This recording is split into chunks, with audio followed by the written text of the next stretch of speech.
If we do have to turn right here, as buses are allowed to do, we will get a glimpse of St Paul's. Now it looks like we're alright. This used to be an old river. You see the bridge down to the left there? That river was covered over in the late 1700s and it was called the River Fleet. So we've just come down Fleet Street and it was named after the River Fleet. Now we are able to see St Paul's, so that's really good. So Christopher Wren's masterpiece took 35 years to build. Now in those days that was a life expectancy, a lifetime. Most people in London, even the wealthy Londoners, with good access to medicine, they could afford it. If they got sick, they could look after themselves. 35 years was pretty, you were getting on a bit at 35. A lot of kids didn't live beyond 10, 12 years old at that age, and poor Londoners maybe get to 20. So it is a full lifetime. The Queen, there's a statue of Queen Anne. She was the last of the Stuart monarchs. She's standing in front of St Paul's there. It's famous for in films. It's been used in films. It is still closed at the moment. If you've seen the Mary Poppins film, the lady selling food for the birds, sitting on the steps of St Paul's there. And it featured heavily in both Mary Poppins films, actually. Beautiful building. This is actually one of my favourite places in London, St Paul's. I'm not a particularly religious person, but I just love that building. You can go right up, normally you can go right up to the railing at the top. That was the best view in London up until 1962. And this wall here, Christopher Wren moved the foundations so that this wall, this south transept, faced due south. So that means that on a sunny day like today, the church is just absolutely full of beautiful natural sunlight. It's wonderful in there. And you can, just under the dome there, we'll see it a bit better when we go forward, you can see that sort of circular bit. Inside the dome is the Whispering Gallery, so you can go up to there and then you can carry on climbing right up to the very top when it's open normally. 528 steps to the top, but it's a great view. Have another quick look to your right, and there is the Millennium or Wobbly Bridge. That's another Harry Potter location. That was the opening sequence of Harry Potter and the Half-Blood Prince. And with the big tall chimney beyond that, that is the Tate Modern Art Gallery. As we go further forward, have a look behind you. You can just about see the railing now coming into view, going round that stone tower at the very top. I have been up there. I don't think I'll be doing it again. We're going to see the monument shortly. When I was 4 years old, so the church has gone, but the fountain's there. And just behind this building on your right, there's another church, so you can see how close they are. We'll see that more as we go through as well. This street is Cannon Street. Mind the head here, low branches. This is Cannon Street. This was originally called Candlewick Street, where people bought their candles. Most of the streets. Bread Street on the left, people bought bread there. Garlic Hill ahead on the right, where people bought garlic. Specific streets for it was a market city. The whole city had specific areas where you could buy. If you were shopping, you'd always walk under the shelter of the buildings because you never knew what was going to be thrown out of the windows above you. Of course, it was never nice. So have a quick look to your left, down Bow Lane. Just imagine that with these dark buildings towering in on each other. A lovely little street now. Right in the heart of Roman London now. When they reopen, you'll be able to go into the Guildhall, and if you go to the Guildhall, which is the big building at the end of this street on the left, you can see a big arch. Under there is the Roman amphitheatre. You can go and visit that for free. It's that under that building at the end there. And behind this building on the right, they discovered, actually in 1954, they discovered the Temple of Mithras, and you can go and visit that for free as well. But these aren't open just yet. But keep an eye on the website if you're interested in Roman history. There's a lot to see around this area. But it's quite deep underground. Where the ground level is now is about 8 metres above where it was when the Romans were here. The whole city is built up. It was built between two hills. St Paul's was at the top of one of them, or a Roman temple was at that time. And this road coming up ahead of us to the right is called Cornhill, and that was the other hill. So we've basically gone over a levelled out valley. So if you go into the Temple of Mithras, which is just down here, or you go into the amphitheatre, you're going down in a lift or you're climbing down lots of stairs to get to it. It's way down. Now the building's coming up ahead of us.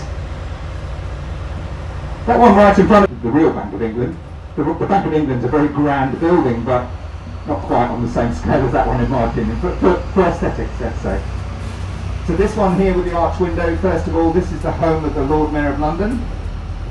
It's the Mansion House.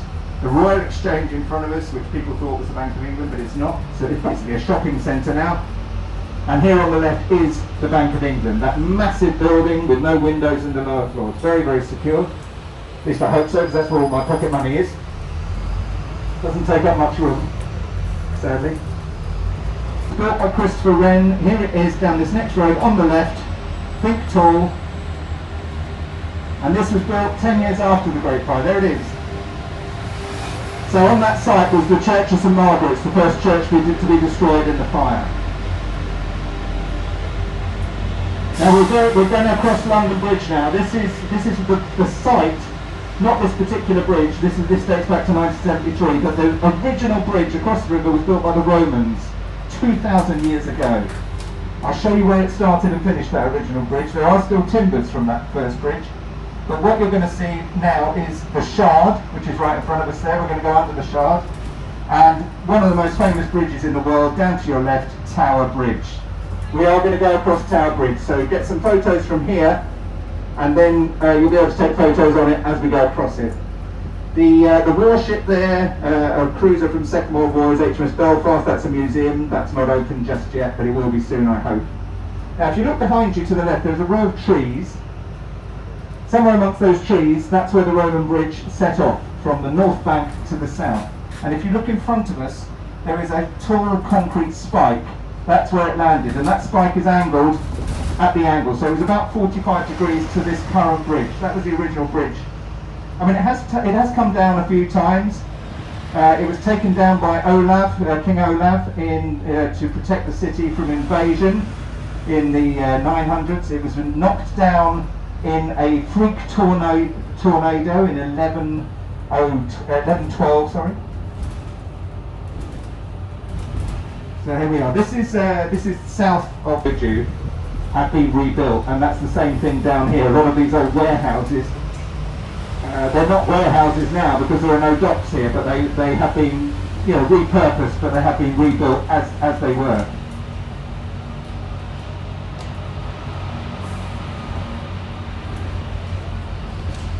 So you can see there's a mixture. There are some modern buildings, but a lot of these are rebuilt since some of these are Victorian, some of them are earlier than that, but they have been rebuilt since the Second World War.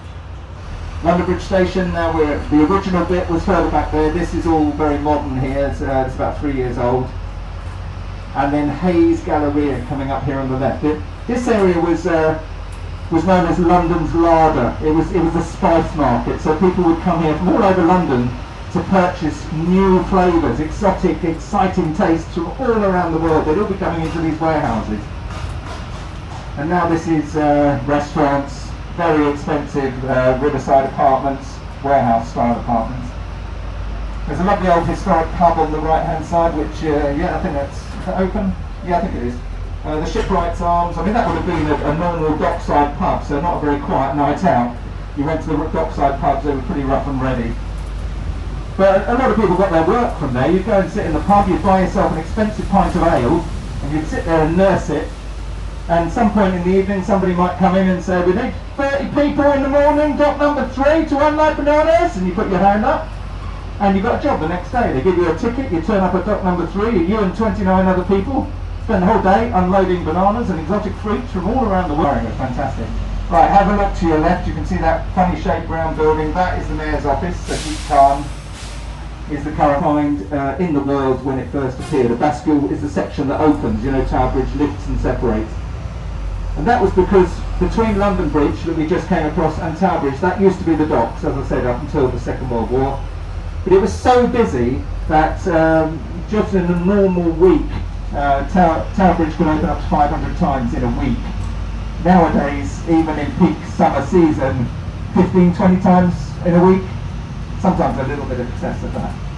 But as we go across it, I'll tell you a little bit about it. I'll tell you when we're on the section that opens, but look ahead to your left, you get your first glimpse of the Tower of London. The White Tower with the 4 turrets, built by William the Conqueror in 1066. That's the oldest part of the tower. You've also got that bullet-shaped building, the Gherkin, That was the tallest over here for a while. The wedge-shaped one, walkie-talkie. When that's open again, you've got Sky Garden at the top of that. You can go up there for free. You have to book it online, but I don't think it's open yet. Down to the right, we've got Canary Wharf, all those skyscrapers there, so that's the new financial district. And when we go through this arch, we're on the bit of Tower Bridge that opens. So you'll see there's no suspension bridge section here. This is all open to the left, because these two bits of road lift and separate to allow ships like HMS Belfast in and out of what was the docks. Now when these were the docks, you couldn't really see much water. It was just so full of shipping, all queuing up to get onto the docks. So beautiful views here from Tower Bridge. Again, under normal circumstances, you can go into Tower Bridge. Last year it was about £7.50 to go in. Again, it's not open yet. There were no queues there, but keep an eye on these things. You know, if you're coming into London over the summer holidays, then hopefully some of these things will be open. You can go and visit them. Tower of London is set to open sometime next week. I think possibly the 8th or 10th, which is next week. What are we today? The 5th today. Yeah. So sometime next week, Tower of London will be open. But you will have to book tickets if you get a chance. That is probably one of the most important historic buildings that you could go and visit in this country. It's an amazing building, Tower of London. So much history, so many stories. You know, we could talk about the Tower of London for a couple of hours really, and still, you know, not repeat anything. But I would say some of the highlights of this. I mean, it was built as a royal palace. It still is a royal palace, although the Queen doesn't live there. There hasn't been any monarch living there for a long time, but people do live in there. The beefeaters, the guards, the yeoman guards, they live in there. They have their own houses just down behind this wall. They've got their own pub that they frequent. They're all ex-military, so they all have to have served 25 years as in one of the armed forces. So it's a great retirement job, really. It was London Zoo for 350 years. People would go and visit the public would go and pay and go and see the animals in there. Few nasty accidents, one too many in the end, and so they moved London Zoo to where it is now. London Zoo is actually one of the few attractions in London that is open now. Again, you have to book it up, but you can go into London Zoo. And of course it's most famous for all the glory stories, the torture, the imprisonment, the executions. Two of the wives of King Henry VIII, his second wife Anne Boleyn and his fifth wife Catherine Howard, both beheaded within the walls of the tower there in the 1500s. Fantastic building, 1,000 years old. But even older, to your right, this bit of wall, that's 1,800 years old. So getting on for 2,000 years. That was built by the Romans, and the wall went all the way around the Roman city. There are lots of sections, so that's the only bit we can see from the bus. So it's 800 years older than the tower on your left. Talking of old as well, we've got London's oldest church. Again, watch out for these trees, a few low branches here. Don't want to leave anybody on a tree. Doesn't look good. You do. I'll leave you on a tree. Just coming up ahead of us, this church with the green spire, that is the oldest church in the city. It's called All Hallows by the Tower. And when the churches are open for visitors to go and have a look at again, so there's another one that's well worth seeing, because if you go down the steps into the area of crypt down below, there's a lovely little chapel there dating back to 675 AD. There was by the Museum of London, and that is what London looked like in AD 200. The wall was finished, the black box is that building. And ahead on the right again, we have the monument, once again, to the Great Fire of London, built by Christopher Wren and Sir Robert Hooke. And Pudding Lane, where the fire started, is now just a little alleyway coming up on the right. You see this footbridge. Pudding Lane is the tiny little alleyway running up beside it. So obviously it looks totally different because all the buildings were destroyed. But the church on the left, this is Pudding Lane on the right, as it looks now, and this church on the left, St Magnus the Martyr, was rebuilt by Christopher Wren. Do you remember the old London Bridge from your history books with all the shops and houses on it? That stood literally here, going straight across the river underneath the clock tower of St Martin's. So this is, sorry, St Magnus. This is the modern day London Bridge. So you can see they built the John Rennie one, which stood practically where that one is, that one, the John Rennie London Bridge, now stands in the middle of the desert in Arizona, and it was bought by an American businessman called McCulloch. Some people say he thought he was buying Tower Bridge, but he knew exactly what he was buying, and he has made a tourism site out of the old London Bridge. And you can actually go and look at it I've never been in person, but I've had people on the bus who live near it. And I've seen it on Google Street View, and you can actually go across it on Google Street View, and I remember it when it was here. I'm old enough to remember it from here. That was a bit of an eye-opener. We've got two more lovely churches coming up on the right. These are the last two Christopher Wren churches that we're going to see. As I say, there are only 25 surviving the Blitz. So he built 51 after the Great Fire. We have 25 left. This one coming up on the right-hand side, behind the trees, it's called St Michael's, and that was if you like, the most modern Christopher Wren church, because it was the very last one the City of London paid for the rebuilding of after the Blitz, Second World War. So here we are, St Michael's on the right, typical Christopher Wren church, and ahead on the right, we've got to turn left over Southwark Bridge, which is great because we get great views from there, but that church ahead of us on the right, because he owed a baker some money, it was a debtor's prison. So at the age of 12, Charles Dickens was responsible for bringing up his siblings. He became the head of the household. So if you can imagine this area here, full of pubs and bars, very, very lively at night. That was until Oliver Cromwell closed them all down. So when Charles I was executed after the end of the English Civil War, Oliver Cromwell, for 12 years, was leader of the country. It was the only time in our history we were a republic. He was a Puritan. He hated any sort of entertainment, so he closed down all the bars, all the pubs, all the theatres. He stopped the giving and receiving of Christmas presents, so you couldn't give or receive Christmas presents during that time.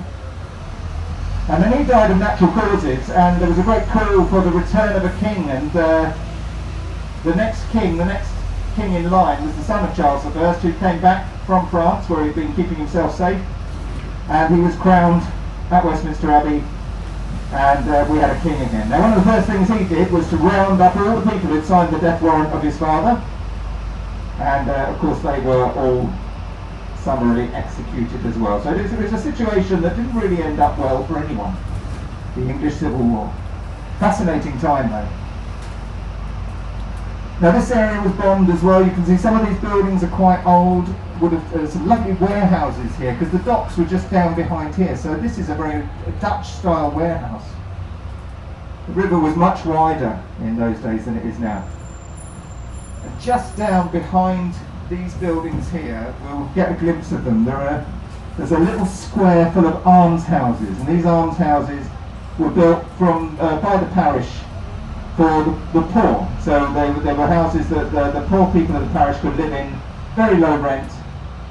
And these houses, they're listed buildings, so they're all pretty much as they were built in the 1600s, mid-1600s. So if you look over your right shoulder, just in that little square there, lovely little almshouses. There are a lot of those all over the country still that survive, because, you know, they thought she should have been more of a public figure, but you can imagine that didn't do a great deal to encourage her to appear in public very often after that. There is a statue of Queen Victoria we're going to see as we come across here. This building towering above us on the left is London's tallest residential building, nicknamed either the Boomerang or the Vase. You can call it which one of those you like, but it's residential. Quite a job for the window cleaners. And again we get lovely views to the left and right. This station to our right is the only railway station that spans the river. It's Blackfriars Railway Station, and there was originally a bridge built for the trains on these red pillars, but then when they built the pillars they realised they weren't going to be strong enough, so they had to rebuild another one. Again, lovely views of the city, great views of St Paul's from here. Got Unilever House ahead of us there,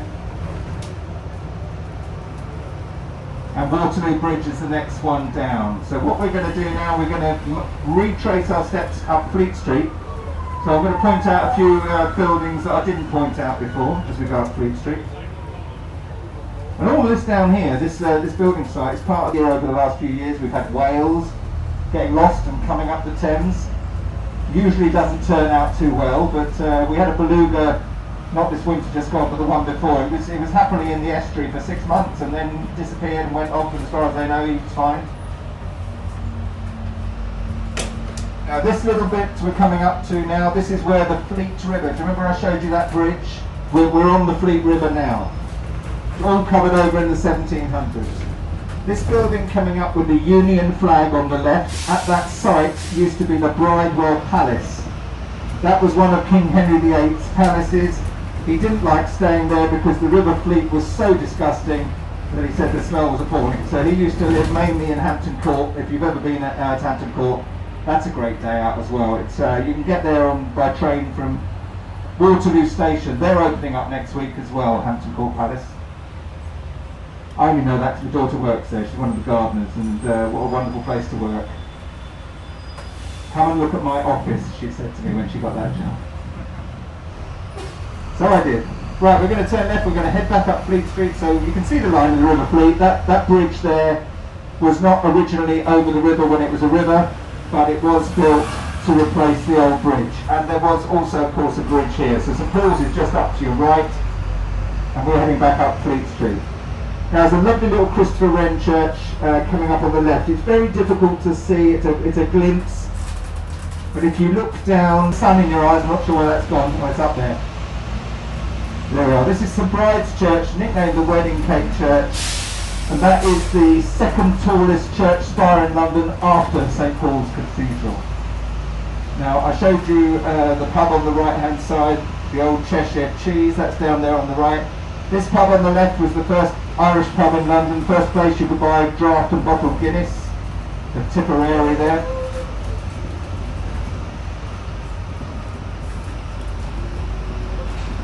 And then we're coming up to Fetter Lane again. So if you missed a photo of that dragon, we are going to pass it again. We're coming up to the back of it now.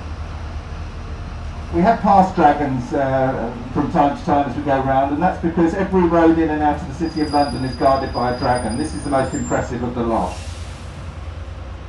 And then also, do you remember I was telling you, you've got another chance to have a look at that building with the upper floors coming out from the ones below. That's coming up on the left here, Prince Henry's room.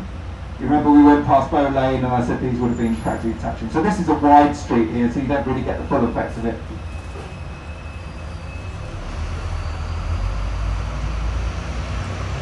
So the Old Cock Tavern pub coming up on the left is the narrowest pub in London. That is pre-Great Fire of London. Just coming up on the left now, and then after that, there you can see it better from this side actually. The upper floors sticking out from the ones below, so the pavement is well set back. Prince Henry's room. Behind these buildings on the left here is an area known as Temple, and Temple is one of the oldest inns of law, inns of court, so lawyers, barristers, solicitors, which is quite handy really because you've got the largest civil court in the land there. More shields. Her museum tells you about the Spanish flu epidemic, which was the last major thing we had in this, went on for 2 years. Hopefully this won't be anywhere near what that was.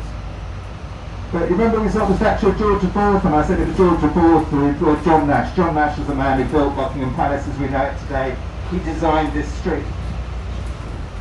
Down this end of Regent Street there are no John Nash buildings left. The only one that is left is the Church of All Souls, which is right up the top end of Regent Street, beyond Oxford Circus, and it's the church. If you watch the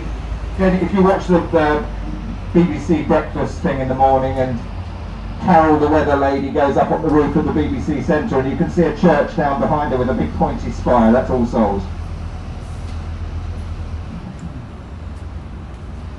And once again we're coming into Piccadilly Circus.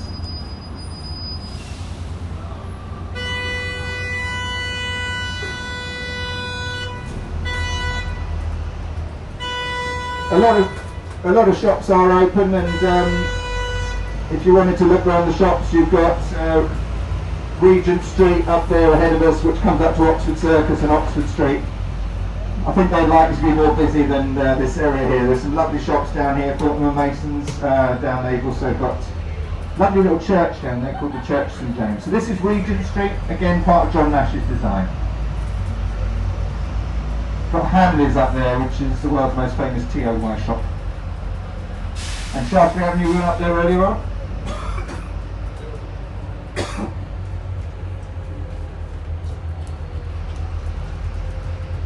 Hard Rock Cafe on the right here.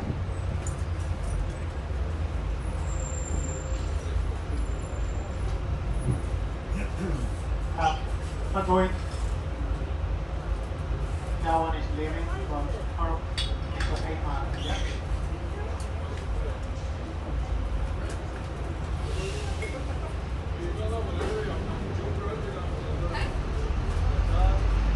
Just found out that talking in a mask does make you very dry. I've just right, there's a bus on our stop, so we're just going to go around the block until that bus moves off for us, I think. Unless we're stopping here. Are we stopping here, Abby? Yeah, looks like we're going to stop here.